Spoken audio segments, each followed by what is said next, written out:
Erdien Jasone Mendizabalak hau, Jasone Mendizabala Arrasaterra da, AED-ko dinamizatzaile izandakoa, bere garaian, eta gaur egun, lehen esan dit, 14 urtez, veterano asko gaude, 14 urtez Topaguneko zuzendaria da, eta gaur egun dira gaxe. Pablo Zuberbiola, Jakuneko euskera dinamizatzaile izan da, urte mordo batean, eta gaur egun, klusterreko zuzendari teknikoa da. Eta Arrasaterra da.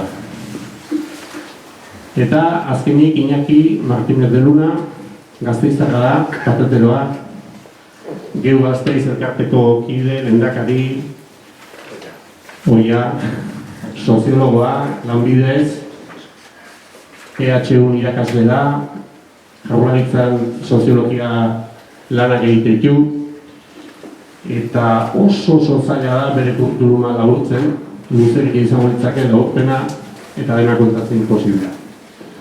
Laizter jubilatzeikoa eta horako aurkezpenetarako erresago izango da, baina, bueno. Hola, sortziko du. Eta ondun, ama inguruan, hiru lagun modu izango ditugu. Egitea da, ama inguru neoteko, errexen ama ingurua berarko batzen izan da. Maian normalean, hizketan aritzeko importante da, maian gainean jakitea egotea, jana egotea. Eta hor dago, sukaldeko lan astun hori aurretikan egina dago, eta hori aurkeztu nahi nizuen pixka batian. Sukaldeko lan hori labean egin da, eta topaguneak antolatutako topalabea taldeak landu du. Horrakazue dokumentu da, gaurko dokumentuaren, gaurko aurkezpenaren mania zabera da, dokumentu hori da. Eta dokumentu hori topalabea taldeak egin du, topaguneak berak antolatua, eta Jasone eta Iñaki bertan izan dira, eta horretaz aparte, bakide izan dira dokumentu horren prestaketan, Kike Amunarriz, Julen Arexola Leiva, Xabier Egizte, Mikel Ibizar, Elena Alaka, Iker Martínez de Lagos, Jon Sarazu eta Igon Luzarrate.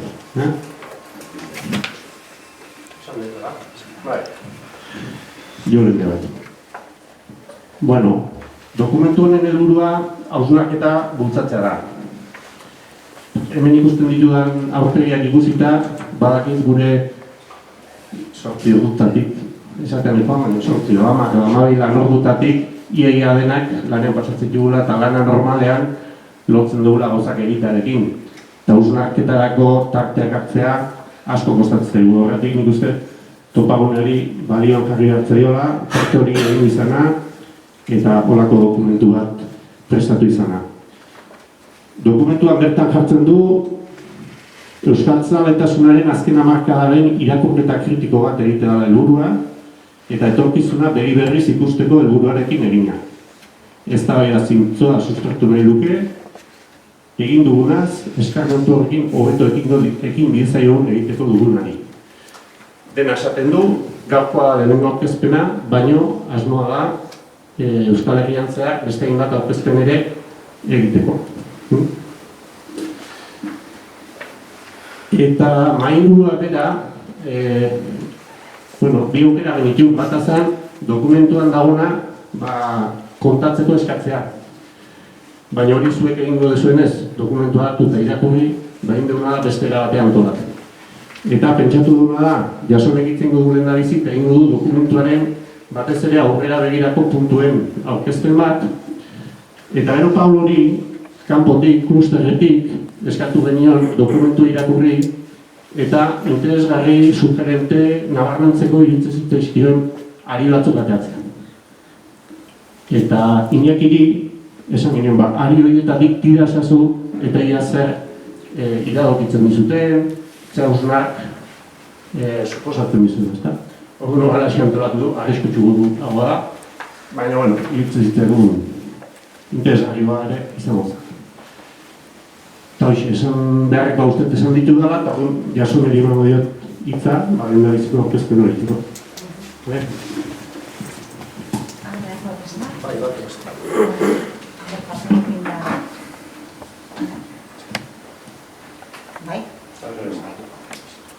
Bai, arratsaldeon. Bueno, Iñakik aurreratu dauen moduan, ez da entzuten?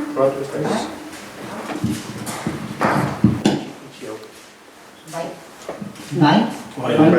Bueno, ederto. Bueno, Iñakik aurreratu dauen moduan, dokumentuak hainbat atalkan ditu, eta ni batean kokatzeko naz, begira da, etorkizunera begira jarriko dut, baina nahiko nuke oinarri txiki bat jarri atzera begirakoetan, guk dokumentu honetara ekarritako irakurketatik atara ditugun ondorioetan oinarritu nahiko nuke gerokoak formulatzeko zentzua errazago hartzen zailolako gero aurkeztea noan eduki horri.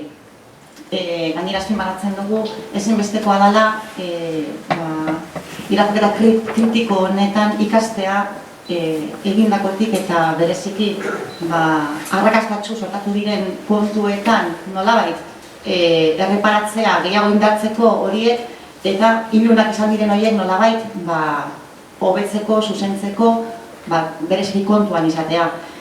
Esango neuke, azkenengo 50 hamarkadako Euskararen berreskurapenaren prozesuan guk egin dugun balorazioa titular batera eramango bagenu da asko lortu dugula, beraz bilakaera ona izan da, baina matizetan sartzen garen momentutik izan beharko genuke argiekin batera ilun asko dituela eta zentzu horretan geroko proposamenen oinarria gehiago izan da ilun horiek zuzentza alderakoak.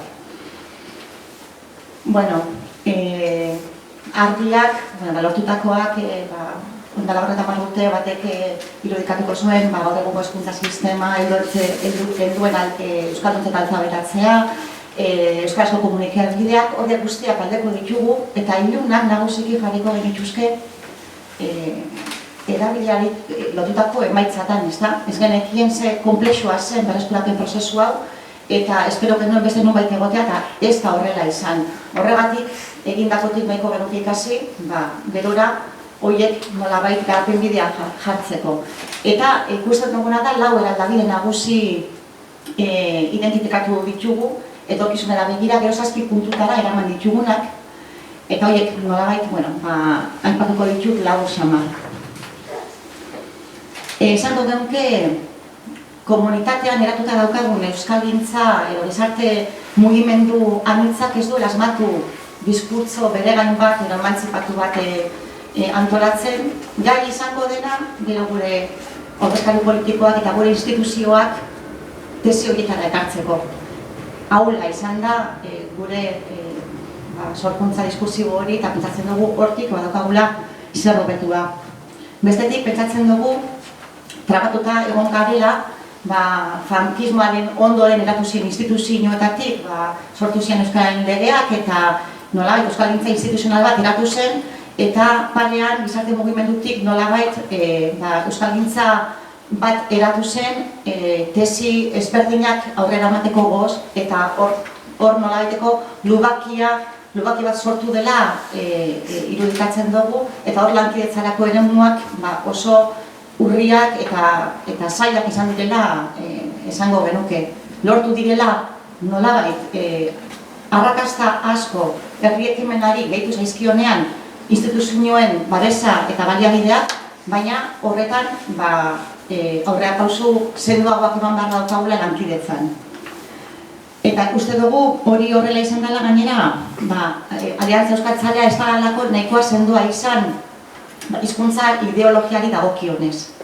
Alderdien eskematan eta alderdien eta politikan egon daitezken bestelako eremuetan jarri dela lehentasuna eta ez hizkuntza komunitatean. Esango genuke baita be, arrakasta batzuk izan ditugula, baina alderatuta hemen ekoitzea diren bestelako hizkuntzatako proposamen, bai kulturgintzako proposamen zein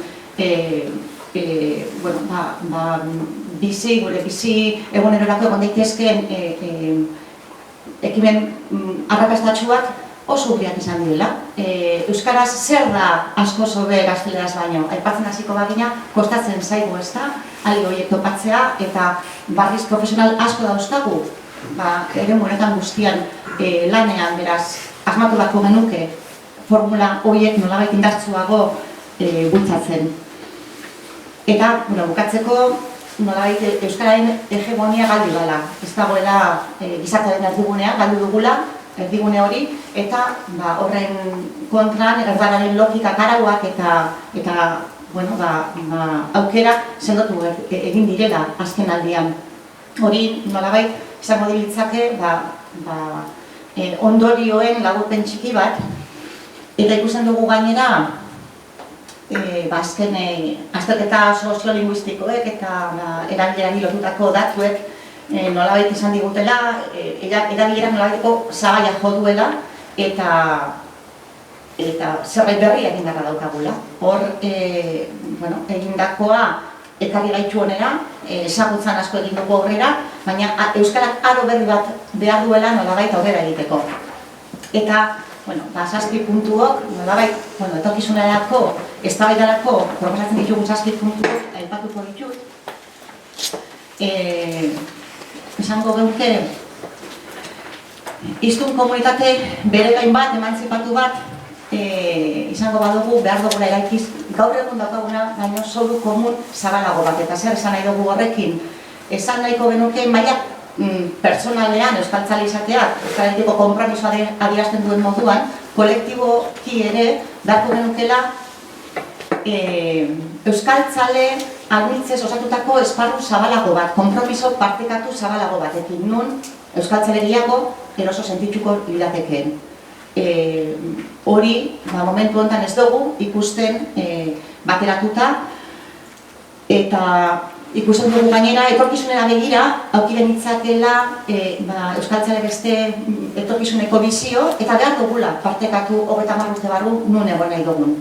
Behar dugulako ilusio eta konpromiso bat norabide berean jarriko gaitzuena, eta horren arabera beroko hizkuntza politikak eta barrak. Komentate moduan hor, espazio egon beharko litzake, gizarte erakundetako, gizarteko norbanako euskaltzale anitzendako eta instituzioetako ordezkarindako ere. Ikusten dugulako, sarri horretan ez garenean zoru komun bat eraikitzeko gai, azkenean alderdi politiko ezberdinetako diskurtsoak eta dinamikak elikatzen bukatzen dugula, eta behar dugu beste zerbait eraiki. Esan moduan, bigarren puntura joango nintzake, zoru komun hori izango litzake, eta errepikatuko naiz gainera zoru komuna ikusiko duzuen nondik egina dagoen dokumentu hau, etengabe errepikatzen diren ideiak direlako, eta bereziki dokumentu honen sarrera izaten moduan batzen gaituena, garrantzitsuagoa dalako balatzen gaituena baino, hor oinarrituko dira gure tesiak, zoru komun horretan hori egiteko gai bagina, formulatzeko elkarrekin 30 urte barru non egon nahi dugun eta horri begirako konpromisoak hartu, hor oinarritu beharko lirateke gure iritziz,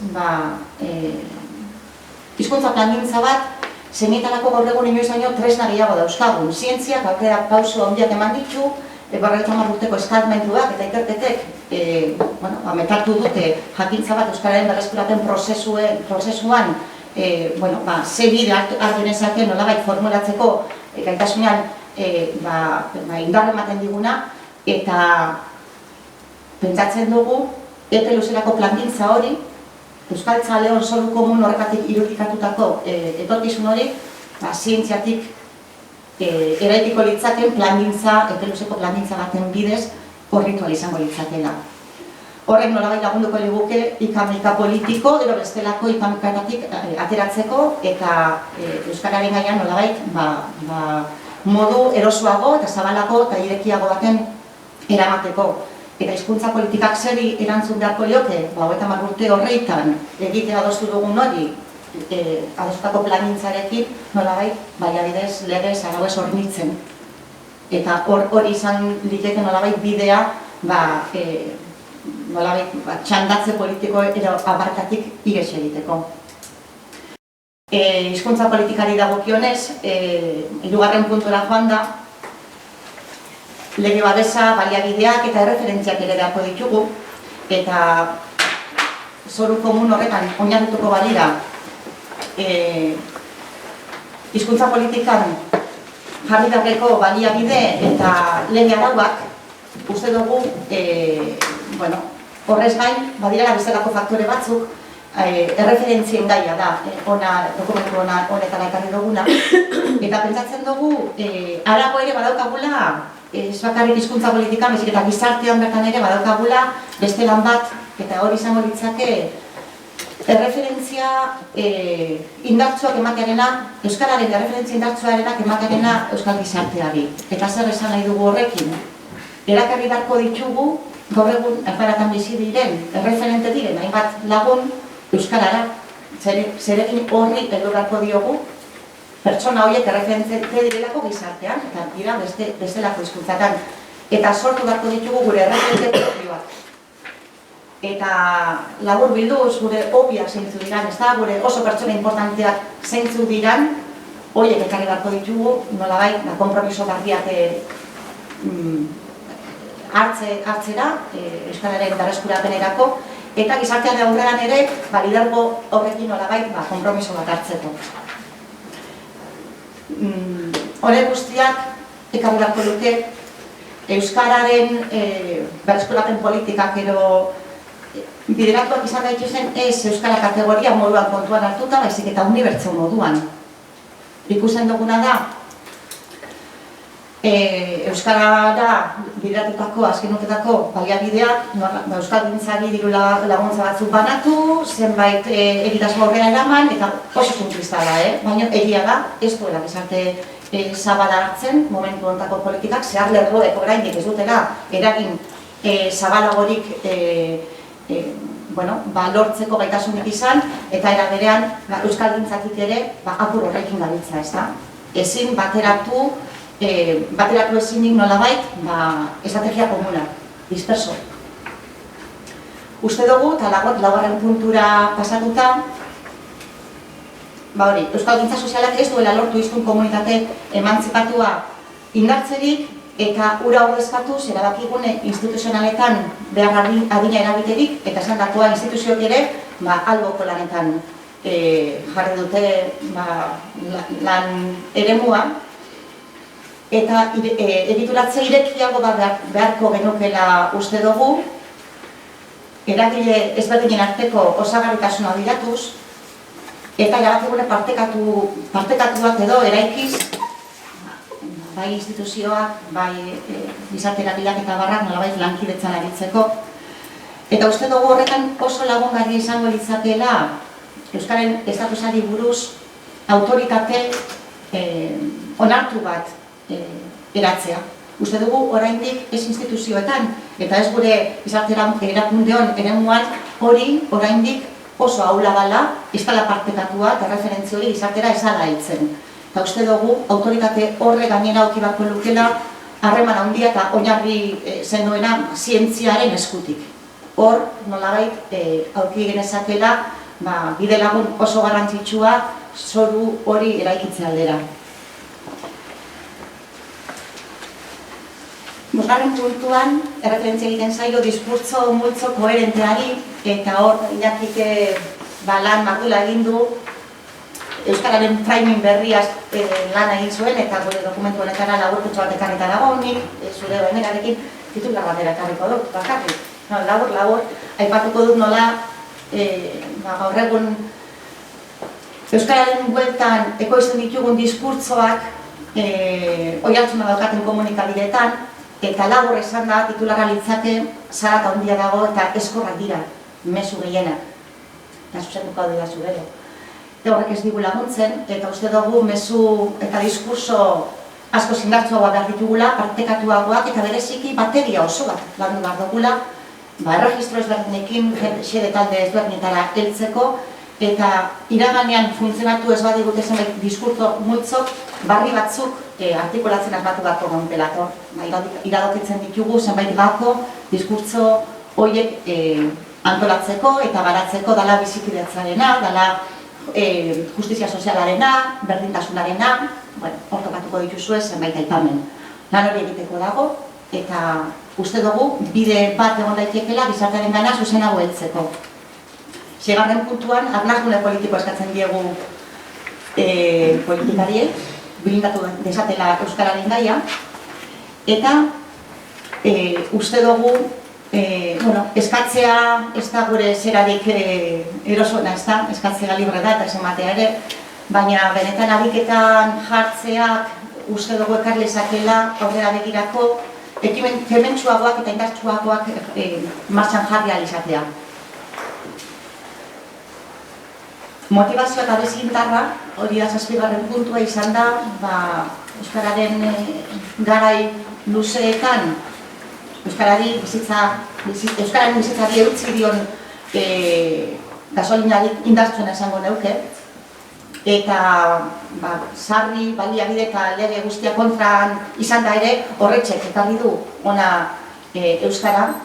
Ikusten dugu etorkizunan ere, hortik beharko dugula, eta horreko 6 puntuetan aipatutako gakoek lagunduko liguketela bizindar horri berpizten eta aro berri bati begira nolabait ilusio barrituaz aritzen. Hauxe da, 7 puntuok diren nolabait, eztabaidarako bide barri batzuk irekitzeko formulatu ditugun proposamenak. Bukatuko dut 3 ondorio laburrekin, testura ekarrika daudenak. Azpimarratu nahiko neuke Euskararen komunitateari esparru komunak sendotzea eta zabaltzea komeni zaiola. Euskaltzaleok batzen gaituena garrantzitsua gaudela, banatzen gaituena baino. Eta denon arteko lankidetzarekin etorkizun hobea izango dugula. Hortan sinesten dugu topalabeko kideok eta horixe da nolabait dokumentu honen filosofia nagusia. Eskerrik asko.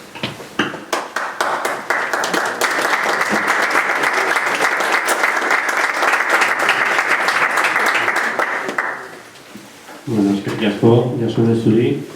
Ez dakazu lan erreza, dokumentua nahi sakonak dian gaiak azaltzen. Egia hausnarketak patxara eskatzen dula eta irakurketa ere bai. Beraz, ahoz bota ditu, hausnartzeko lixeritu inberdia, ezinbestean irakurketa eskatzen du, baina irakurketa eskuan dakazue egin ahal izateko. Hasian ahaztu intzait esatea, baina nahiko etxeko gaude dena, beraz, 3 pertsona bat asko dakite gaiaz, azalpenak ere emango dituzte, baina hausnarketan galderak egiteko tentaziorik txikinari ez eutxi. Alegia bota, moztu, nik uste gaudela elkarrizketan aritzeko moduan. Beraz, esan dezunean hau ez dut ulertu, edo hau esan dezunean nik beste ontara ikusten dut, biztan da, eskatu, eta jartu mikroak edo dena dela, eta galdera egin da zen. Eta hoain, pixka bat, bigarren puntu ni helduko jo, lehen esandakoaren aritik, Pablori ari batzuk ateratzeko esan genion, kanpotik begiratuta, ezta? Iñaki eta Jasone topaguneko kideak dira, eta topalabean aritu dira labean dokumentu hau prestatzen. Egun, Pablori, bere Euskara Elkarteko kide eta langile izaten eskarmentutik, eta gaur egun klusterreko teknikari bezala, lehenengo hausnarketan horri batean eskatu diogu, dokumentu irakurri eta zerbait iradoki edo galdera sortu dioten zerbait puntu ateratzeko. Lehen bertsolaria Pablo zan, baina paperak aldatu ditugu, alegia, Iñaki oso ausarta da, eta Pablo jarri du puntua jartzen eta Iñaki jarriko du erantzuten. Pablo dakaitza eta Iñaki bigarrena.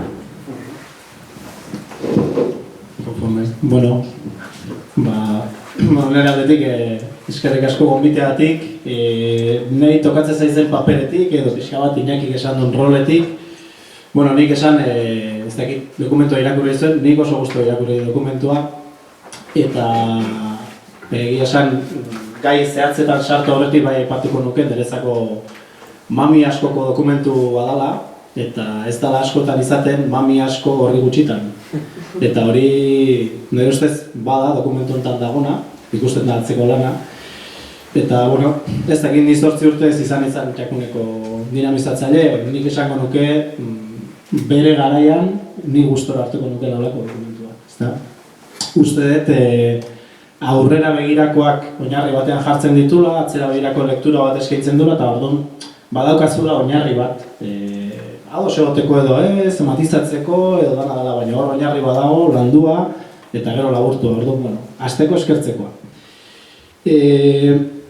Baina nola eskatu zaiten pixka bat, ez dakit ez, ariak ateatzea, esan nahi dut, igual irudia eman dezake, jode, ezea punta ateatzen, bueno, pixka bat hori da eskatu zaitena, ez, horretik aurretik, esan nahiko nuke hori, orokorrean iruditzen zait oso eduki askokoa, eta hor esaten den gauza pila batekin ni ados nago bentsat, irakurketa mailan, ezta? Ez dakit, osatze aldera, matizatze aldera, kontrastatze aldera, nik aukeratu ditut lau kontutxo edo, eta denbora emate baldin badu, manek hasiko da eta ikusiko dugu, ezta? Bata izango ditzake, Jasonek esplikatu bezala hor, planteatzen dianean ondorioak edo aurrera begirako zutabeak, hor, bigarrenean, planteatzen da hori, epe luzeako plangintza eta hizkuntza politika bat definitu behar dela, eta kontu hortan aipatzen da hori, zoru komunarena, Jasonek aipatuna eta amets doituarena, zehazki esaten da momentu batean, demagun, hiztun komunitateak adosten duela epe luzeko helburu bat. Amets doitua deitu izan duguna, hau da, utopiatik izango duena eta aldi berean egingarri izango dena. Nik esango nuke bat, amets doituaren metafora uste oso ona dela, gai hauetarako. Ametsa behar dalako eta doitua izan behar dulako, beste bizitza guztia flagelatzen ez ibiltzeko, hau da, nik aukeran esango nuke Jasonek egin duen lekturan, 50 urtetan, Euskararen aldeko mugimenduak zuloak baditu, izan behar zituen derrigorez. Beste erremedioik ez zegoen, kuestioa da, ze meritu izan ditu. Nik uste eta alde hortatik, lektura positiboa egiteko moduko oinarriak badaudela, ezta? Alde hortatik, amets doituarena iruditzen zait idea oso emankorra eta rekorrido izan dezakena, ezta? Eta beste zoru komunarenan ere ados. Matiza edo botako nuken galdera da, bere garaian igualtzen ez txakunen ibiltzen ginean gure referentea zen hiztun komunitatea. Hau da, helburu nagusia da Lasarte bezalako herri batean eta uste beste askotan lehenengo eta behin hiztun komunitatea konpaktatu minimamente. Euskaldunak existitzen diela jakin dezatela elkar eta izan dezatela interaktuatzeko gunea. Bale. Zabantza daukatena da gaur egun, eta adibidez Gipuzkoa batean, biztanlegoaren erdia baino gehiago euskalduna da, nolabait euskalduna, nahi iztuena, hiztun komunitatea egin behar duen lan horren erreferentzia izan behar duen hiztun komunitatea, euskal hiztun komunitatea, edo gizarte osoa. Hau da, euskararen inguruko kezkarik ez duna ez da jarriko gai hortan pentsatzen, baina hortan kezka dutenak, gaia formulatzen nahi dianak, ez duteia pentsatu behar ez hiztun komunitateari begira, baizik, gizarte osoari begira. Hau sintoma hon badan nik uste, seinale da, ezagutza maila bentsat abanze batzuk ondiala, orduan, nik uste jabentasuna ez da hiztun komunitatearen zako baliagarri dan amets doitu bat, baizik, EAeko gizartearentzat edo Euskal Herriko gizartearentzat baliagarriak dian amets doituak, eta horiek eraman plazara, ez da? Hori da, ez dakit lehenengo aria edo lehenengo puntua edo nik gehituko nebena, hori esan dago, ados egon da hilare. Arratsaldeon, eskerrik asko bidapenagatik eta hori oso gustera jarri dugula pentsatzen dut. Gaiari heldu aurretik eta zuen baimenarekin, beste mikroak zuen baimenarekin. Bai? Iñaki hankasartze bat egin dura. Gai jartzaileak denok gara. Eta bertsolariak zuek. Hau da, gogoeta saio bat, hausnarketa saio bat, denok betzeko modukoa. Ez guk hemen doktrina modun zerbait botatzeko. Uste hori dela importantea. Eta bai, zalantza horiek direla eta hiztun komunitatea, nolako komunitatea, zoru partekatua. Gakoa da, euskarak ze etorkizun izango du, ze antolamenturen bitartez, ze estrategiaren bitartez. Helburua azken finean da euskara bizi berritzea. Eta etorkizunean euskara osasuntsu bat izatea, orduan galderari erantzun bat bilatzeko alderantzizko bidea egin behar dugu. Zer nahiko genuke euskararako. Eta izango da euskara osasuntsu eta bizitasun oso duen hizkuntza komunitate, demagun euskal komunitate ontakoa, euskal herri mailan berdin zait, parametro hauetako hiztun talde bakar baten hizkuntza izanik. eredu horrekin joango gineke bi hiztun komunitate izatera. Bata, euskararena, tinkotua, osatua, baliabide guztikin eskuan ditula, doitu baten jarrita, baina aldi berean egongo litzateke aldamenean eta oso osasuntsu, oso potente erdal komunitatea. Eredu hori da euskararentzat nahiko genukena.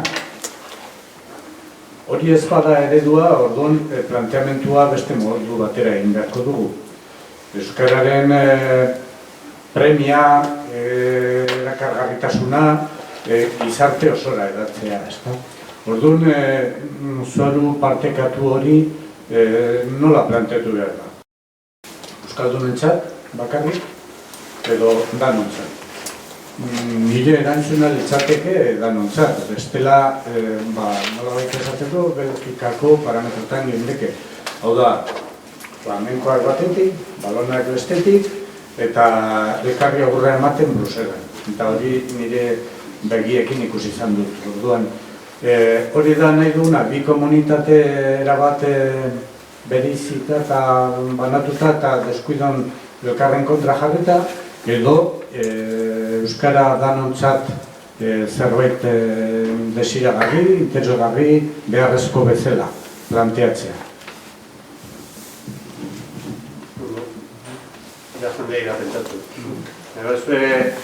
Egin galdera edo bestela hiru lau puntu landuko ditugu, eta gero heldu bat zain, nahi ez duen zela. Nota, Pablo. Bueno, kasu hortan igual, aipatzen ditugun ideatan beti hongo da jarraitzea, eta Iñakik esan dunetik ere ez dakit, jarraitu dezako, baina igual jungo da gai berriak aipatzen, ezta. Bueno, nik beste gai bat aipatzearen, hor planteatzen dian ondorioetan, beste zutabe bat edo da, bosgarrena, behar dela diskurso multzo koherente bat, ezta?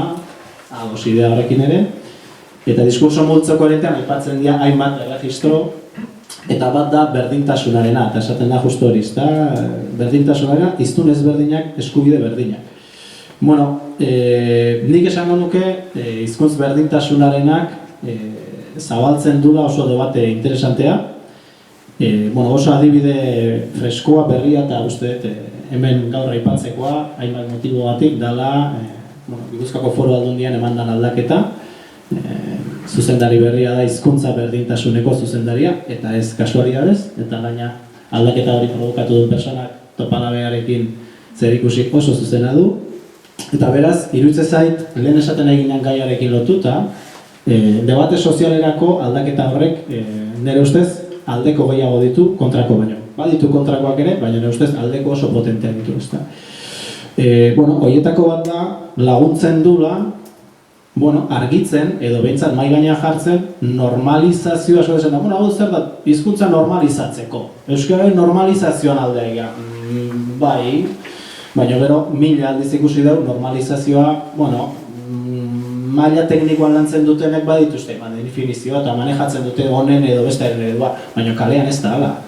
Eta zinegotzei batek eta mila aginte puntutan dauden jendeak normalizazioaz bakoitza dauka bere idea. Eta baina hori entzun dugu, ez dakit ez. Segun ze alderdi politikoarentzako, euskara horren baino asko zegoera txarragoa zeukanean ere, normalizatua zegoela. Ze hori da, berari tokatzen zitzaion lekua. Ez da orduan, normalizazio kontzeptuak asko lagundu duen bezala zenbait kontutan kalteare badu. Eta nire ustez, hizkuntza berdintasunarenak proban jartzen du nolabait.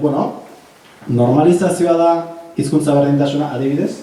Hau da, EAen euskararen normalizaziotzat hartu dezakegu gutxi gora bera sozialki, maila, bertsuan, egotea euskara eta gaztelania. Jakin da beste bat hizkuntza ere hitzeiten diala, zorionez eta hitzengo diala. Baina, bi hizkuntza ofizialei dagokionez nolabaiteko parekotasun batea, ez du esan nahi funtzio berdin eta simetriko batzutara, baina estatus berdintxua aukiko dutela, hori da, hizkuntza normalizazioa. Nire ustez debate horrek ditu aldeko puntu askoz gehiago momentu honetan, eta batez ere erdaldungoa, eta euskera distantzi bat bizi dutenen jendearekin hitz egiteko, nire ustez debate oso interesantea zabaltzen du.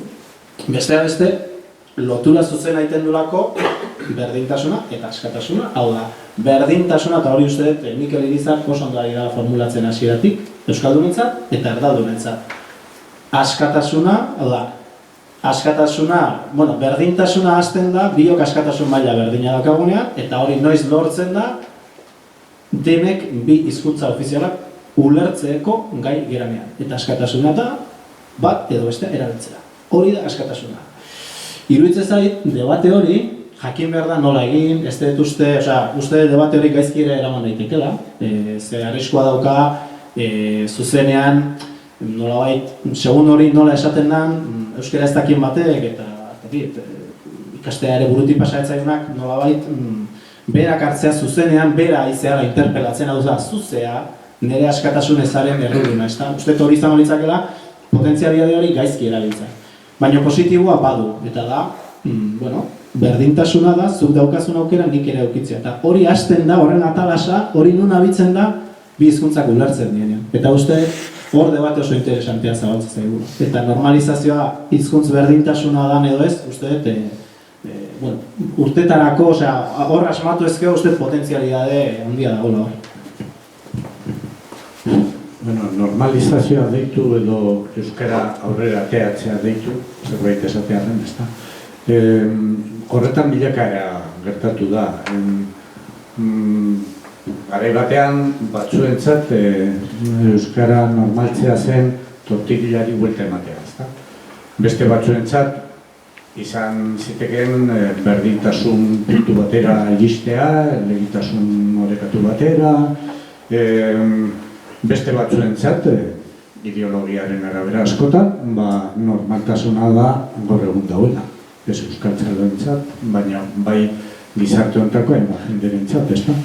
Orduan, gertatzen dena da horren inguruan ez dela debate publikorek izan, eta implizitoki nor bere definizio propioa izan du, eta bere parametroetan mugitu izan da, ez da. Baina azken markada hontan edo epe bat jartzearen gaindituta gelditu da hori guztia. Eleaniztasunaren premia inok ez du zalantzan jartzen gaur egun, eta orduan eztabaida etorri da beste parametro batzutera. Egungo parametroa dira ingelesa ere bai, ala euskara eta gaztelania maila berdintsuan, edo hiruak maila berdintsuan, edo beste jauzi bat eman izan da, ez da. Garai bateko eztabaida zeukan oinarria zen ideologikoa, neurri handian, eta, gaur egun eztabaidak dauka askoz dimentsio pragmatikoagoa. Euskara ikastea zalantzan ez da jartzen, gaztelania jakin beharra ez da ere, eta ingelesarena zesunik ez dut. Bilakaera bat gertatu da parametro horietan, ez da. Alde hona da desideologizazioa, eta nolabait eztabaida koka nezake gaur egun iaia glotodidaktikan, hizkuntzen erakaskuntzan. Nola lortu hiru hizkuntza batera ondo barneratzea, iaia, ez da. Ez horrela horren gordin, baina hortik joera nagusia, ez da. Eta kontua da, erresagoa litzatekela berdintasun bat edo etorkizun oparo bat euskararentzat aurkitzea gizarte osoarentzat, lehenengo punturari gara bueltatzen, gizarte osoarentzat eztabaida parametro tekniko tan jarrita, zientifiko-tekniko tan jarrita, zer behar da hizkuntza bat aurrera atera alizateko. Eta, horrekuntza eta eskarmentua, baina parametro horietan asko zerrexagoa litzateke adostasun puntu bat aurkitzea, aurreko planteamentu esenzialista eta ideologikoetan baino. Bueno, nik gai honen arira, sentipen bat daukat, diskurtsoa eratzeari buruz ari bagara, hartzaile batzu ditugu, eta hartzailea normalean euskalgintzatik kanpoko lagun asko dira, herritarrak arruntak, eta nago, sarri erabili izan dugun hizkuntza gure diskursotan oso talde txiki batzuk ulertzeko modukoa izan dela, ulertezina normalizazioa zer esan nahi du. Hemen ez gineke ados jarriko, ez dakit, zera eritasun simetriko nahi duzuena. Horiek komunikabietan agertuta ez dugu inongo eraginik. Gure baitako ikamiketan gabiltza horretan, eta nago konektatuko badugu izartearekin, hori azken aldian zoritxarrez ikusten ari gara zenbait euskarari arnaz gehiago emateko, zenbait frenoak hartzen ari direnen diskurtsuak oso ulerterreza dira. Euskara askatasunean edo zein hizkuntza eredu okeratzeko askatasuna da, oso ulertzen dugu zer dan hori, ero ari bagara justiziaz injustua da, nik euskaraz ez dakidalako ez dakiz zer, eta oso kontzeptu garrantzitsua dira, balore horiek oso barneratuta dauzkagu, herritarrok, eta horietan oinarrituko bada, eroiak hain ulergarri eta badira hortan behar dugu bai gure burua indartu.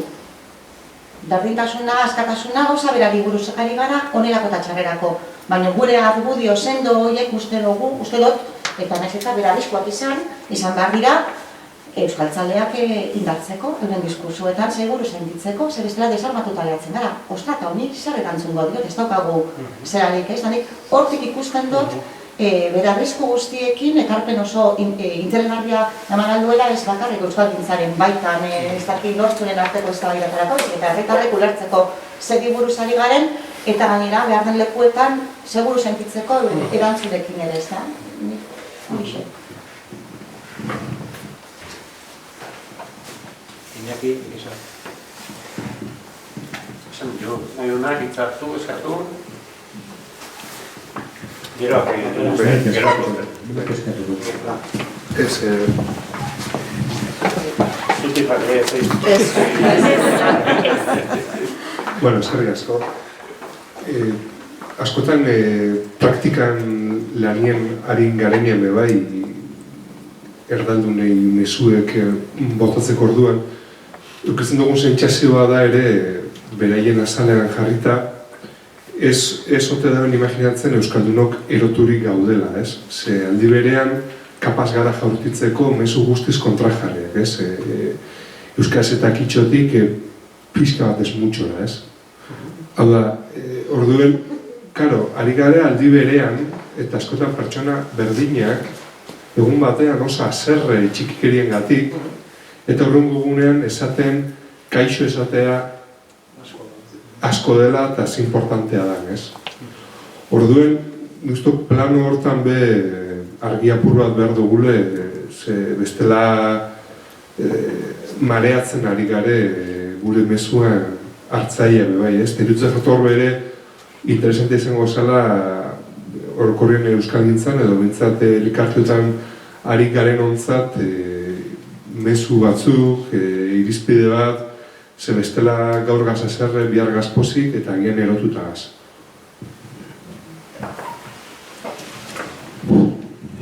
Beto, nire ados nago duzun horrekin gertatzen dena da, mezu zehatzak normalean dira planteamentu orokor baten pilulak bezalakoak, ez da?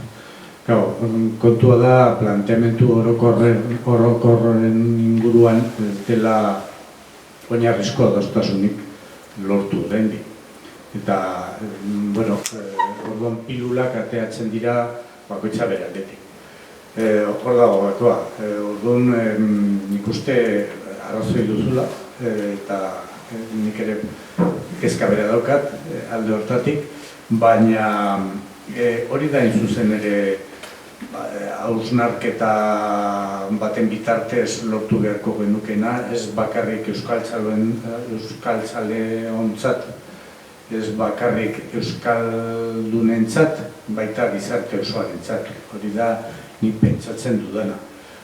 Horregatik, lehen Pablok esaten zuen, ez da zoru edo ametsen doitua dena, bai, amets doitu beharko dugu, ametsa, gure ametsa, nik askotan aipatu izan dut. Nik ikasle nintzela Bilbon da talde batean batek aipatzen zuna zen transizio garaia, 5 urteko epea emango dugu denok euskara ikas dezaten. Eta denbora tarte hori pasata, alde. Ni Arabarratzanik esaten dituen, nire ama kanpora, eta ere bai, familia guztia, lagun gehienak, ez nun egingarri ikusten, ezta. Bueno, zen garai hartako amets zoroa. Eta, bueno, baina batzuk izan genezakeen ametsa. Gari batean edo gaur egun, ez dakizet. Orduan, karo, gizarte osoarentzat asmo partekatu bat lortzeko doitu egin beharko da.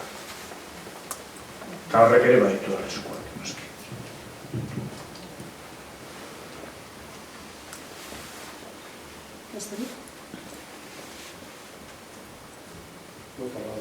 Beste gai bat? Bueno, beste gai bat, ez aurrekoan mamirik ez daulako, baina hor, dokumentuan berriz bueltatuz, hor aurrera begira planteatzean zutabetan, 6. da arnasgune politiko alderdien aldetik, hortaz ere gasunek bota ditu hainbat idea, eta hor momentu batean aipatzen da, zehazki guzti horrek ordea aurretiko pauso klabe bat eskatzen du. Familia politikoetako buruzagien arteko akordio sakona gai hau blindatzeko. A ber, nik kontan esango nuke, euskararen aldeko, euskararen aurrera bideak, euskara berdintasunerantz, normalizazioarantz aurreratzeak, bai, zalantzari gabe, alderdien arteko lehian euskararen inguruko gaiak, eztabaidagai aktibo baldin badira, hori euskararen aurrera da. Ados. Baina nik esango nuke olako blindaje bat, olako babes bat, ez dela lortzen hori alderdi politikoi eskatuta. Osea, praktikan hori edo modua egiten dezu irabazteko, edo lortzen dezu alderdiak hortan ez sartzea, eta hori arte soziala sartzen da, esan nahi hori nola egiten da, edo alderdiekin ezin da paktatu hori, esan nahi alderdi, ez dakit hori esan, baina hori ez da euskararekin gertatzen den gai bat. Esan nahi, ez dakit, jun beste estenario batera, eta Espainiko alderdiek ze gai usten duten, diskutituko dugu a muerte, leia elektorala tope, baina hori bai, trenen gaia, edo osasunarena, edo gure helduena, aparte utziko dugu. Hombre, zorion ez hori ez da izaten, ez hemen baizik orokorrean, orduan, baina bai gertatzen dela, nik uste gai batean legitimidea lortzen danean, sozialki lortzen danean zerbaitek zentralidade bat lortzea, orduan alderdi politikoi etzaile komeni horrekin sartzea, haren kontra egitea puntua galtzea dituzterako. Hori da bere ustez zerbait blindatzeko modua. Ez dakit adibide, txiki bat aipatzearen, nik ez dakit ez, jakunen izan itzun urtetako esperientzian eta Lasartearek hori ustete erresubertuko ez dutela aipatuko eta ez. Euskararen maratoia. Euskararen maratoia izan da hemen Lasarten, ingenieria sozialaren emaitza oso polit bat. Eta jende asko disfrutatu duna. Horre komponente asko zituen, baina komponente horien artean, zeon implizituki eta segun ez zeon inon idatzita, idatzita ere bai, bilgune horrek izateaz aparte, eguneroko bizitza euskeraz osoki egitearen utopia horren, amets horren representazio kolektibo bat, izan nahi zula ere, sensibilitate guztiak sartzen zituen eta denak onartzen zuten eremu bat. Eta hori, errespetatu behar zela. Maratoiaren kasuan hori jakintzara egiten. Nola egiten da hori? Zeta magikorik ez dago, baina hori jakintzara egiten. Hori, plazan jartzen dezunetik eta momentuan lortzen badezu legitimea hori bestegiko, alderdi politiko inoretzaile joan behar eskatzera horrekin ez sartzeko. Respetatzen dute, azteko bereiko begizaielako. Beraiek ez dutelako ezer irabazten, horren kontra eginda, horre bizkarre manda, hortan ez parte hartuta, bere egia lehenengo interesatua, maratoia bai, harrera ekitaldea joan behar da, denak juten dira. Baita SO eta PP ere, hau da, puntuak irabazteko moduko goza da, baina hori aurrez egindako lanaren, hau da, dinamika sozialean ikuste, eta hontan ere, ez dakite, Euskararen zoru komuna, hainbat gai nik uste sendotu behar dela, zalantzari dauden. Baina uste dut, modua ez dela izan behar alderdi politiko hori esplizitoki eskatzea, esatea izue, hau mesedez respetatu, baizik, bueno, lehen aipatu dituzte opiak, ez da, oso persona importanteak edo referentziak, hau da, dinamika batzuk lortzen dute gizartean, bueno, legitimidade bat, respeto bat, eta hori nola egiten da, bueno, ez da errezeta erresa, baina hori lortzen danean, ere ustez, ez da beskean jumerrik, eta nik uste hainbat adibide baitu, ni bat bota den, simplifikatzearen ez da, eta esaten gaudelako, baina denok ezagutzen ditu. Bueno, hori, apuntu ez dela. Bueno, argi dago, dinamika politikoak, alderdiak joko horretara dara matzala, ez da, bueno, ikamikeretara eta elkarren kontra egitera, eta azken finean, alderdi politikoen helburu nagusietako bat da, gizartearen aldekotasuna lortzea eta horretarako bestei egurran behar diete. Osea, da, botua unibertsala egin zen momentutik sistemak daukan berezko perbertsio bat. Eta hori horrela dela asumitu behar da. Orduan berez, alderdiek ez dute esango, ez dut hau ikutuko eta kanpoan utziko dut. Noiz egingo dute alderdiek hori? Alderdiek egingo dute hori horrela jokatuz galtzeko arriskua dutela ikusten dute. Hau da, gizarteak hizkuntza babesten badu baldintzari gabe, irmoki eta sutsuki eta orduan alderdiek amore emango dute eta ez dute kontran ez zer egingo. Zalantzan jarren ditzakete, neurri jakin bat edo beste, baina hankapuntetan eta tentuz neurri horiek gizartearen aldetik ondo ikusia badia. Hor dago gakoa, ez da. Orduan horregatik gizarte mugimenduaren garrantzia erabatekoa da, ez da. Ez dago gizartearen kontra joango den alderdirik. Eta horrekin batera, gizartearen aldekotasunarekin batera, behar da nolabait autoritate mota bat. Azken finean arbitroak beharrezkoa dira partidu eta kirol mota guztitan, bestela azpijokutan eta trampetan. Orduan, arbitro lan hori, autoritate hori noren eskuetan, nolakoa, bueno, izan daiteke gizarte mugimendutik ateatzen dena, eta nire ustez gaur egun, eta mendean, oso malkulu garrantzitsua izan daiteke zientziaren izenean joatea, autoritate hori. Ikerkuntza, garapen zientifikoa, kontrastea, azken finean gure kulturan oso barneatuta, ez konstienteki, baina oso barneatuta dugun erlijio berria zientziarena da. Zientifikoek diote, egia omen. Gero, hori horrela da, edo ez, baina garai batean Elizak esandakoa zalantzan jartzen ezen bezala, gaur egun zientziak dioena zalantzan jartzea askoz zailagoa da, politiko batek edo herritar batek, herritar xume batek esaten badu baino ez da. Bueno, nik guztiz bat nator, eta egia da, gainera lehen esan dudanean, jendaje politikoa eskatuko diegu, esan dut, ez da pipa eskatzea den gure zeregina, eta latabe, eskaria horrela formulatuta ere, nolabait enpresatu behar ditugu, eta horretarako indarra behar da. Beraz, ez da eskari hori bakarrik joango litzaken kontu bat, iruditzen jat, lehen ariketa daukagula gizarte mugimenduan, bateratasun zoru komun hori irekitza aldera auki aldogun energia hori metatuta, nolabait, enplazatzeko moduan egongo ginake, eta bat nato, eskaria eskara da. Ez da formularik egokiena, baina blindajea, provokatzea, gure baitan egon beharko ditzakela. Zuen baimenarekin bi detalle aukera horien inguruan, ez da gizartearen aldekotasuna. Bueno, duela gutxi egindako inkesta batean, adibidez, 10 pertsonetik 4, 10 pertsonetik 8 ikusten dute euskarari balio pragmatikoa. Gizarte honetan, aukera gehiago dagoela, euskara jakinda, ezta? Bestalde, euskara sustatzearen aldeko jarrera ere, antzeko babes maila lortzen du.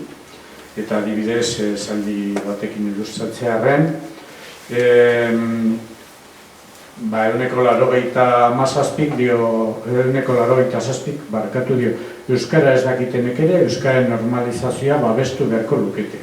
Edo, tamaina berdineko erantzuna du, beste batek, garrantzia du euskaldunek nahi duten lekuetan euskara erabiltzeko aukera izateak.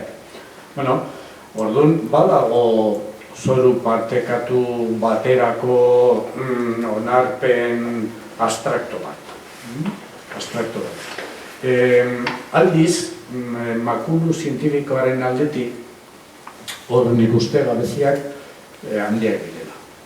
Unibertsitateak ez dira implikatu euskaren inguruko ikerkuntzan ez bada ikuspegi filologikotik, korpusetik.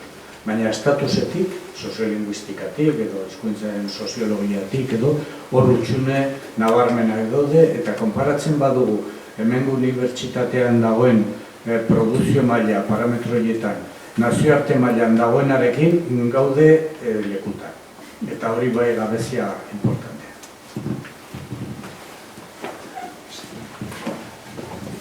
Esaten du nik inerik zenbaki edo proportzio bat eman gabetzula izaldia bukatuko eta asmuatu. Galderik, komentarioik, azkena eskatuko jo bestela Pablori. Laugarrena, eta gero ja txanda libre irikiko du, bale? Bueno, igual azken idea bat edo ari bat askatzearren, igual da pixkat hasierara bueltatzea, baina da hizkuntz komunitatearen inguruko idea bat. Hor, berriz dokumentura bueltatuz eta zutabea plantatzen dira, eta azkenengo zutabea zazpigarrena da motivazio eta bizindarra. Eta momentu batean esaten da, eta Jasonek lehen aipatu du ere, batzen gaituena gehiago delako, sinetsita gaude euskaltzaleok lankidetzan aritzeak ilusio eta energia eztanda bat, handi bat, ekarriko duela. Bueno, nik Euskara Elkartean lanean aitu nintzen urtetan, eta gaur egun ere, nik garbi daukat, gure hizkuntza errealidadean, eta horren urtetan izango dugunetan ere, euskaltzaleok batzeak garrantzia dula. Ezinbestekoa da, urrats berriak emateko, ezta. Gehituko nioke alare idea horri, oinarrian ados egonda ere, eta jartzen naiz Euskara Elkarte bateko, langile hasi berri baten lekuan, edo Euskara Elkarte bateko kide baten lekuan, uste dut ez dela oso erreala esatea batzeak batzeagatik energia sortzen dula. Esan nahi dut.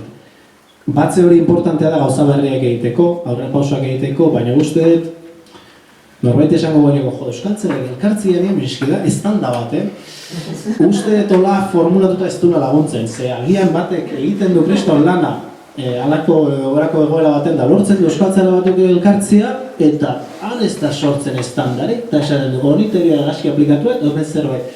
Nik horrek gehituko nioke, uste dut oinarrian badagola,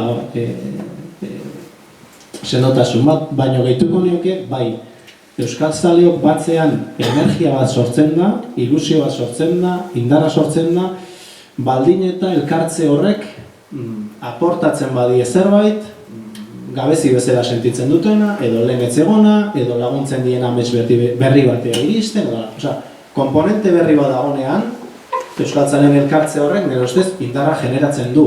Besteak beste, egunero bizi dituzun traba batzuk, nundik gainditu ditzakezun ikustarazten dizulako, edo sentiarazten zaitulako beste norbaitzuen gandik gertuago, eta bar. Motibo ezberdinak izan litezke, baina berriz lehengo bidetik, ados egon dauniarekin hori gehituko nioke ze bestela, uste bere hortan ez da. Eta hor gehituko nioke baita ere, hizkuntz komunitatea usteet aldatzen ari zaigula eta aldatzen jarraituko dula. Eta batek esan luke, eta zorionez. Hau da, askotan esaten dugu, ezagutza erabilera, hau da, azken urteetan, euskal hiztun asko daude, hau da, estadistiketan euskal hiztunen kopuruak gora egiten jarraitzen du, nagusiki hezkuntza sistemari esker, baino hiztun horietako askok etxeko erabilera nagusiki gaztelaniaz dute, bere harreman sare gehienak gaztelaniaz dituzte, hau da, partzialki dira euskaldun ezinbestean, ezta? Orduan, horiek estadistiketan urtero batzen nahi dira euskal hiztunen komunitatea.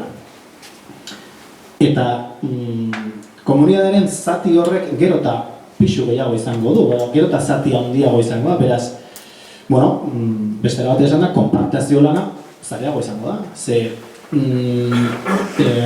esatarako, bueno, ez dakit, egile bat baino gehiago da interesantea zentzortan, ez da, baina momentu enten guatzen naiz, adibidez, Jon Emiren Hernandezetaz, Lasarteko ere, Jon Emirenek adibidez, nik uste modu politean retratatu dula, bueno, zer da euskera hezkuntzan bakarrik ikasi duen batentzat? Ez da zerbait bada, baina ez da amezketako batentzat dena.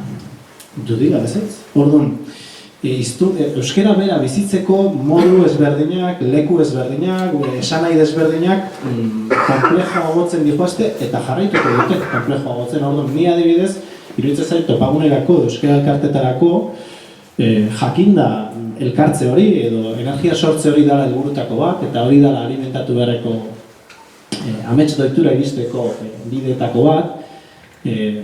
Bueno, uste gai hori behintzat nik aintzat hartuko nuke, ezta?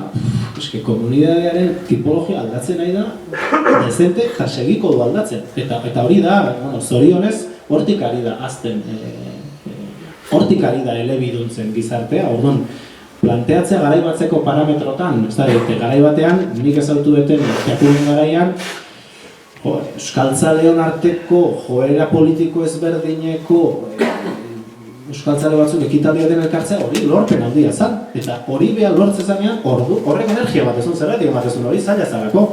Baina hori agian, gaur egun 15 urteko gazte batentzat nagusiki erderaz bizitana, baina euskera erabiltzen duna zenbait funtziotarako, eta bar, baina ez da nagusiki euskaraz bizi, harentzako hori ez da beste munduko lapena. Ez dauka beste munduko problemari behar mota ezberdineko euskaldun egin harremantzeko, tokatzen zaionean, interesatzen zaionean, orduan, uste dut gehitu behar da refleksio hori. Harentzat zer izango litzake lorpen bat? Zer izango litzake tipologia hortako euskaldun batentzat zerbait berri?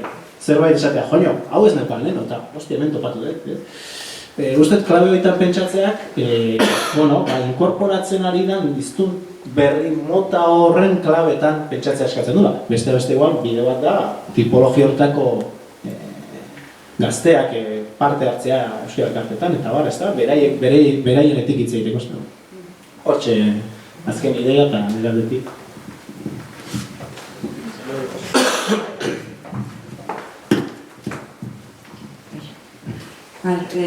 Esaten ari zinenaren hildotik, ez dakit ere nik susmoa dakat askotan oraindik ere funtzionatzen dugula parametro elebakarrik. Hizkuntz komunitatea eta zerikusia daka amets doituaren ideia horrekin, ez? Eta susmoa dakat ez garela ausartzen hainbat gai benetan mahai gainean jartzea. Amets doitu horretan benetan zer daukagu buruan. Gizarte elebakar bat eta danak bihurtu nahi ditugu amezketako gazte edo pertsona hori, benetan hori da buruan daukaguna. Askotan oraindik ere uste oso errotuta dagoela eta horrek oztopoa jartzen digula hainbat gauza egiteko. Hizkuntz komunitatearena, amets doituarena, tortillari buelta ematearena, eta uste dut oraindik onartu nahi duguna baino errotuago dagoela hori, ez? Orduan, hizkuntz komunitatea handitu egiten da, gehiago daude, baina hizkuntz komunitate horren ezaugarria zeintzu dira. Hizkuntza bakarra da, pasatzen zera batetik bestera.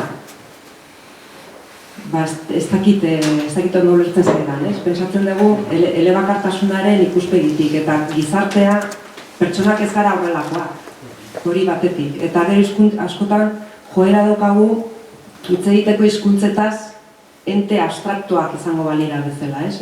Hizkuntza hau, edo euskera hau, gaztelera, eta hor pertsonak daude. Eta Iñakirekin gauza asko ditut komunean, ez? Askotan erabaki behar hori hizkuntza komunitate hau edo bestea, hemendik honea. Zergatik hautatu behar den. Prest gaude onartzeko beste hiztun mota horiek, beste identitate mota batzuk asko zeran hitzagoak direnak, eta hortik. Orduan ez dakit susmo bera ote duzuen, edo nioten nagoen oraindik beste parametro batzuetan. Eta hori gainditzeak uste lagunduko ligukela gehiago zabaltzen eta zoru komun hori aurrera ateratzen.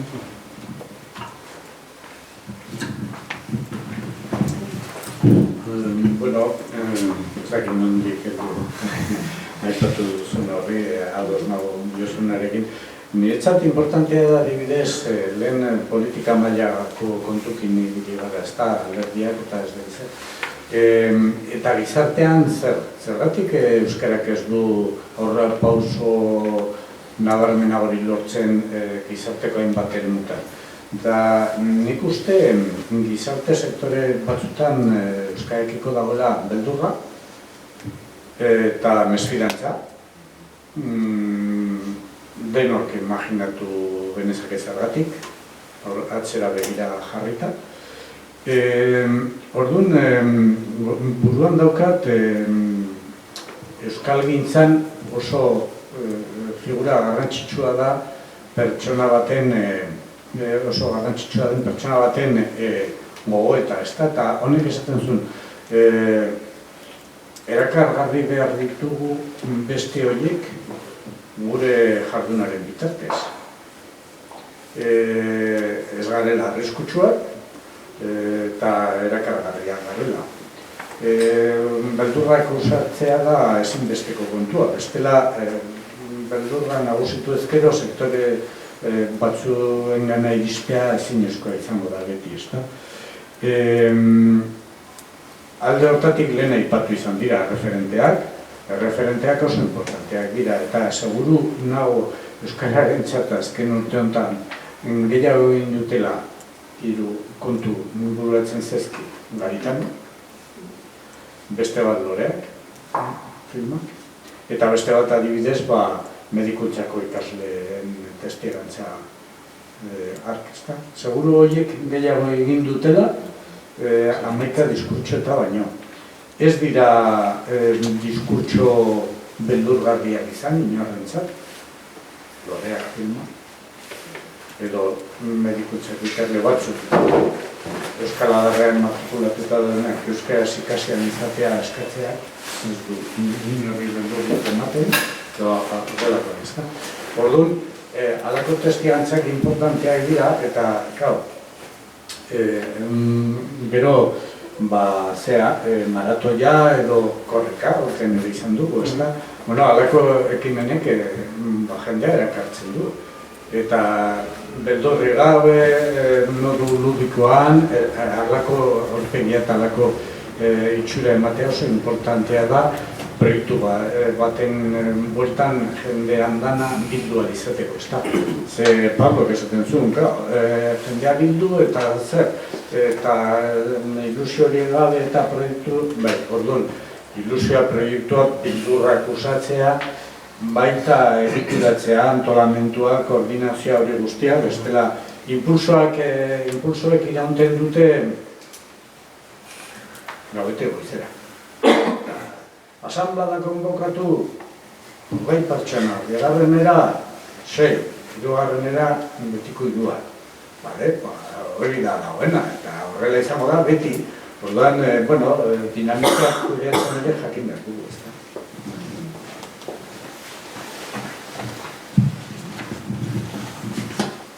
Zaken duen gehiago,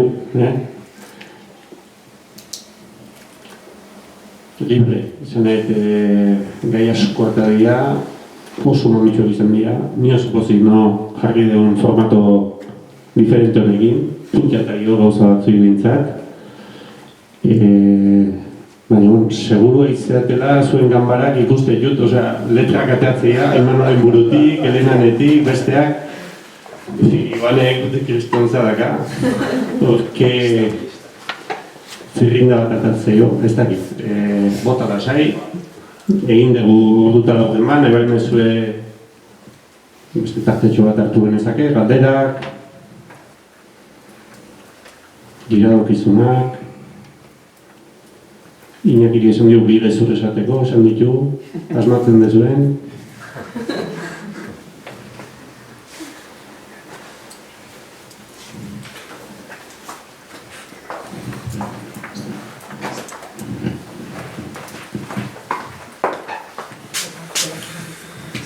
Bueno,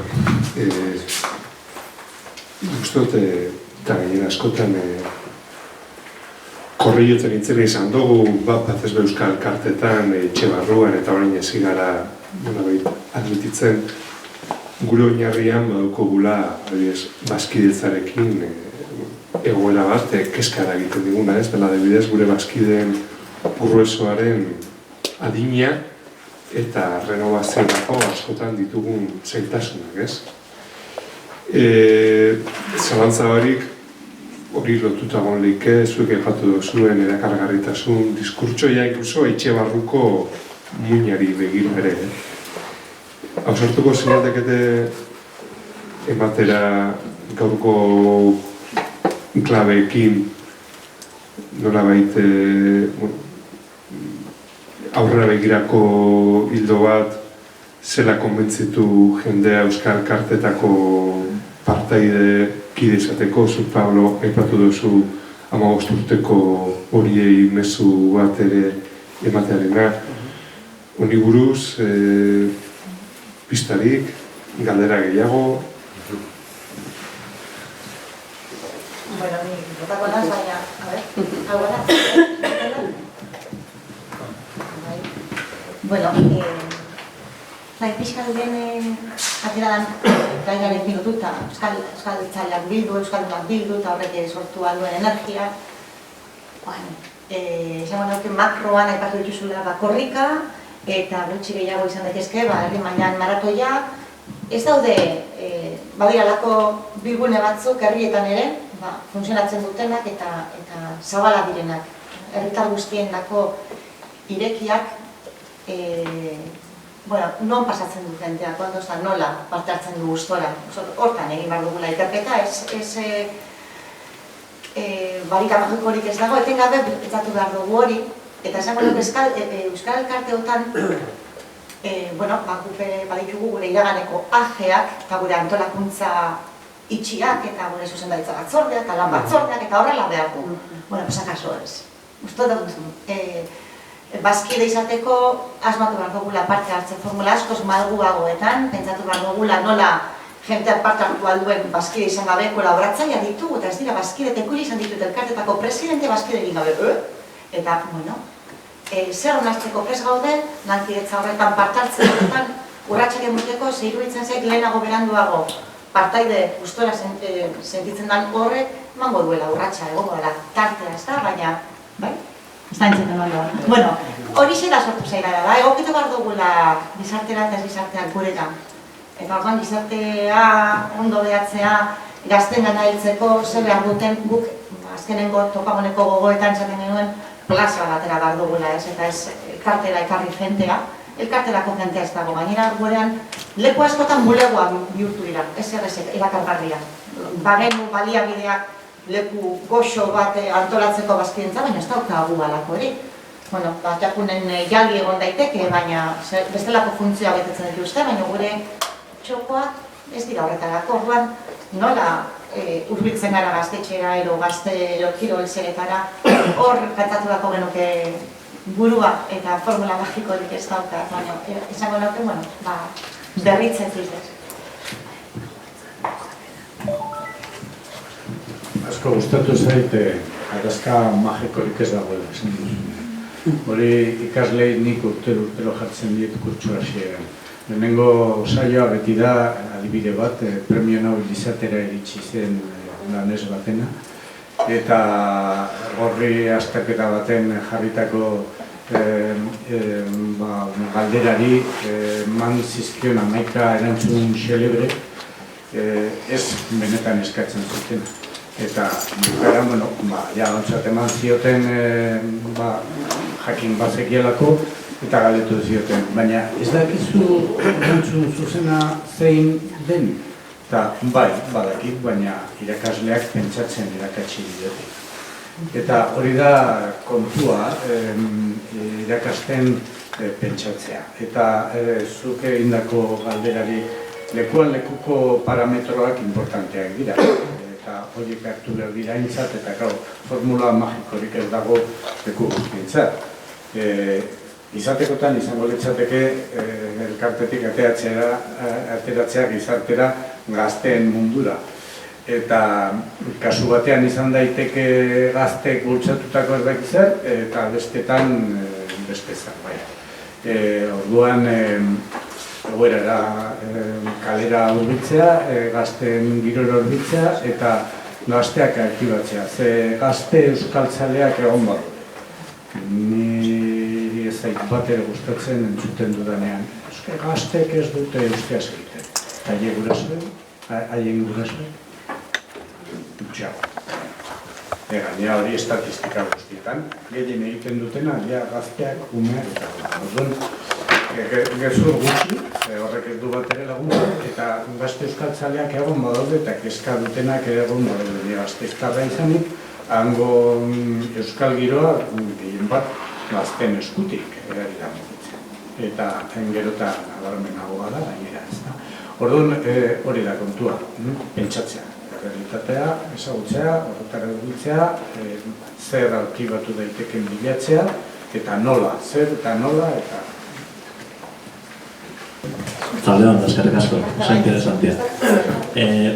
Bustitzeko galdera bat, lauroi, gainera, laurondako, moderatzailea tartu. Beste esparru horretara horietan heltzeko, euskalgintzaren nukleo horretatik aparteko esparru horretara heltzeko, gaztelera zen bioia, edo ez? Gure edabidietan, euskara utzasko edabidietan, gaztelera zen bio, esaterako? Gure aizialdi taldietan, tarte bat zabaldu ezdago gaztelera zeitziai? Gure ekintza ezberdinetan, inoiz gaztelera ezberdin bio? Almoa moitzeko, ala. Galdera, gresa. Ni bapatean bi idea botako dituzke. Lehen hitzein dugu berdintasunaz, gizarte osoa, amets doitua edo zoru komuna gizarte osoari begira jarri beharra, nik uste hortan bai. Debate izan behar badu gizarte osoarena, nik uste hori landu behar dela euskeraz, eta landu behar dela gaztelaniaz ere.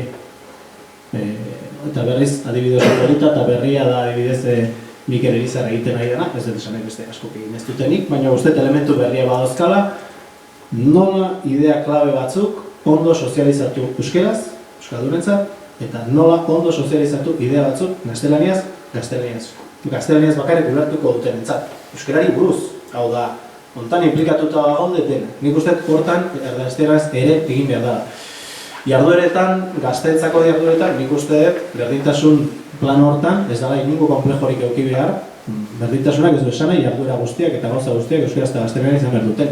Beraz, nire ustez, euskeraz funtzionatu dezaketen, noski egon daitezkela jarduerak, euskeraz funtzionatuko dutena eta gaztelanian funtzionatuko dutena. Beraz, nire ustez, hori ez da ulertu behar, euskeraz ondo funtzionatzen duen jarduera batean gaztelania ere sartu behar da, segun. Nire ustez, kasu batzutan agian komeni da. Segun ze egoeratan, segun ze testu ingurutan, igual nagusiki euskeraz egiten den jarduera batean, gaztelaniazko elementu batzuk laguntzen badute, gazte batzuk jarduera hori beraienago, durbilakoago sentitzen, uste ez dela kalte. Baldin eta jarduera nagusiki euskeraz baldin bada, beraie laguntzen badi, aizialdiko zea bat nagusik euskeraz egiten eta hurbilago sentitzen badute zenbait elementu, hau da, ez dutelako ikusten hemen bakarrik euskeraz, baizik, jarduera euskeraz da, baina erdera ez dago betatua, uste, agian egoera batzutan hori lagungarri. Ez nuke jokatuko irmo. Beitu, nik uste euskara gizartera zabaldu behar dugula ipatu dudanean eta ez dudala behar bezain argi azaldu, ezta. Ez dut esan nahi, euskaren alde egin behar dugu, euskaltzaletasuna zabaltzea ondo dago, baina beste gauza bada behar duguna, ezta. Eta justu burua etorri zait orain ere, nola erakarri gazteak euskara elkartetara. hori beharrezkoa izanik ere beste parametro batzutara joan behar du. Buruan dut, irakurri berri dudan Galeseko artikulu batean, eta hor, osasun zerbitzuko institutuak Galesa dauka arreta sanitarioa hobeto emateko elementu bat bezala. Hau da, hemengo osasun zerbitzuak barneratzen dutenean kasu batzutan ez guztientzat. Hori ja hasten gara norberaren autua, askatasuna eta beste, ezta? Baina euskeraz hartatuak izan nahi duten horien kasuan, euskeraz zerbitzu hori eskaintzea abantaila ikuspegi medikotik ere, abantaila dela asumitzen den neurrian ari gara euskara gizarteko atal horretara zabaltzen. Osea, hizkuntzak eta Imak esan bezala, hizkuntzak ez dira gauza hor apartekoa edo ez zer, eta parametro horietan ari gara oraindik mugitzen. Euskara elkarteak beharrezkoak izan dira eta izango dira, baina ez horrekin bakarrik ez du euskarak aurrea egingo. Euskarak aurrea egingo du, osasun zerbitzuak edo ingenieritzan edo lehen unibertsitatea ipatu dut. Duela astebetez gaio bat izan genuen horren inguruan, unibertsitateko hainbatkideekin eta rektore ordekin eta mahai gainean jarri zen kontua horixe bere izan zen, ezta? Ekonomista batek jakin behar du hizkuntzak egon daudela, hizkuntzak eta kudeatzen jakin behar dula. Eta hizkuntzak sartzen dira balantze ekonomiko batean, inbertsio bezala, edo mozkin bezala, edo ez daki zer bezala. Jurista batek jakin behar du hizkuntzak daudela gizarte honetan, eta hainbat egoeretan egon daitezkela hizkuntza horien inguruko gorabehera. Berdin zen, lantegia izan, administrazioa izan, kale hutsa izan, edo berdin zain. Jurista batek bere formazioan barneratuta izan behar du hizkuntzarena ere hor dagoela. Eta horrela joan gaitezke ofizio gehienetatik pasatuz, ezta psikologo batek, hizkuntzaren inguruko goraberak izan daitezke importanteak, psikologo baten ikuspuntutik, antropologo izan, orduan, hori da hizkuntza bat, euskara kasu honetan, gizartera eramatea. Gizarte hortako atal gehienetan, eta atal bakoitzaren ikuspegi eta behar propioetatik, hizkuntza ere bere egitea. Eta horretarako eta hor zure galdera erdara ere behar denean noski. Eta ez gaztelania bakarrik. Behar badugu amazirga erabili edo berdin zaize hizkuntza. Eta horretan marketing estrategia aplikatu, nola iritsi hobekien sektore jakin horrengana. Hizkuntza berezi bat erabili behar da, planteamendu doitu bat erabili behar dugu, klabe praktiko batzuk behar dira beste hortan, bakoitzan berea emanez, bakoitzari berea emanez. Bueno, eta bi bukatzeko, Pablo esan duena bestera batea esan da, baina nik uste, galdetu zeialako, diskursoetan eta diskursoa zabaldu nahi ditugunean, gure mezua eman nahi dugunean, erabili behar da, segun eta norengana zuzentenean, hizkuntza hartan, ez?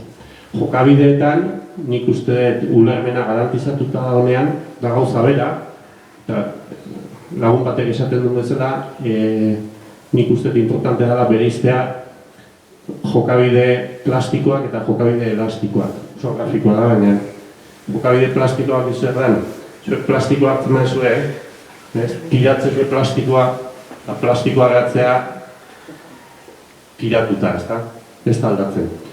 Hoi da, aztezea, pasatzea gaztelaniera eta pasatzea. Jokabide elastikoa izaten da gomarena. Goma egiten dezu tira, gaztelaniera pasa zintzezke behar danean, egokidanean, baina gero goma egiten da bueltatu.